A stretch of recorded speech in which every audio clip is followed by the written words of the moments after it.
ভালোভাবে আমি নুন হলুদ মাখিয়ে নিয়েছি। কড়াইতে তেল দিলাম, মাছটা ভালোভাবে ভেজে নিতে হবে।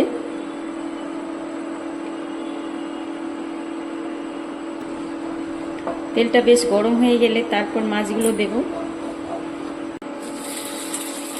একটা একটা করে মাছ আমি দিয়ে দিচ্ছি।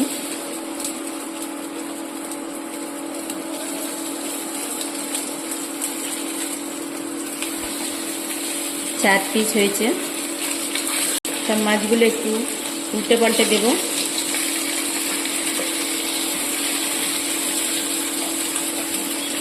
হালকা হালকা ভাজা হয়েছে, এটা একটু উল্টে দিলাম।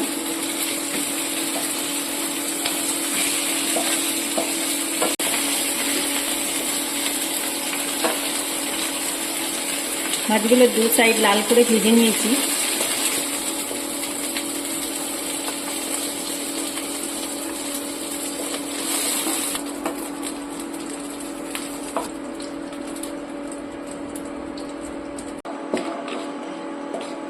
বড়িটা হালকা করে একটু ভেজে নেব। এরপর আলুটা ভেজে নেব এই গরম তেলে।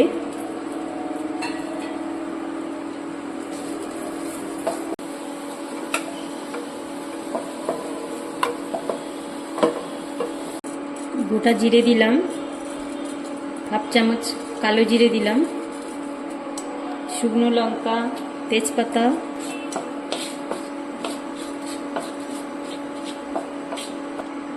টুকরো করা পেঁয়াজগুলো দিয়ে দিচ্ছি।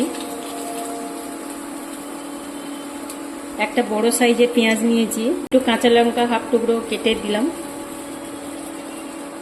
একটা বড় সাইজের টমেটো টুকরো করে কেটে নিয়েছি। হাফ চামচ হলুদের গুঁড়ো দেব, পরিমাণ মতো লবণ দেব, ধনের গুঁড়ো দেব 1.5 চামচ, জিরের গুঁড়ো দিলাম 1 চামচ। অল্প একটু জল দিয়ে গ্রেভিটা তৈরি করব।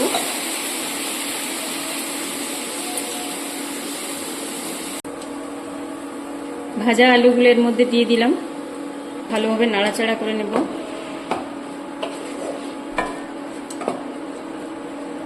এরপর ভাজা বড়িগুলো দিয়ে দিলাম।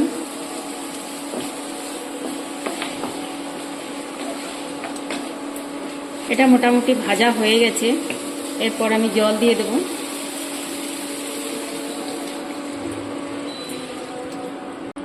আলুটা যাতে ভালোভাবে সিদ্ধ হয় সেই পরিমাণে জল দিলাম। এরপর এটা ঢেকে দেব।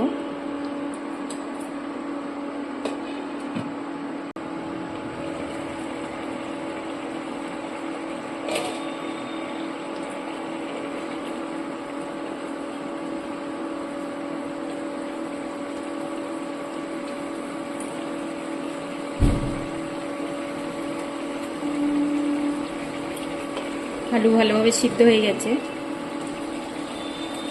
ঝোলের মধ্যে ভাজা মাছটা দিয়ে দেব।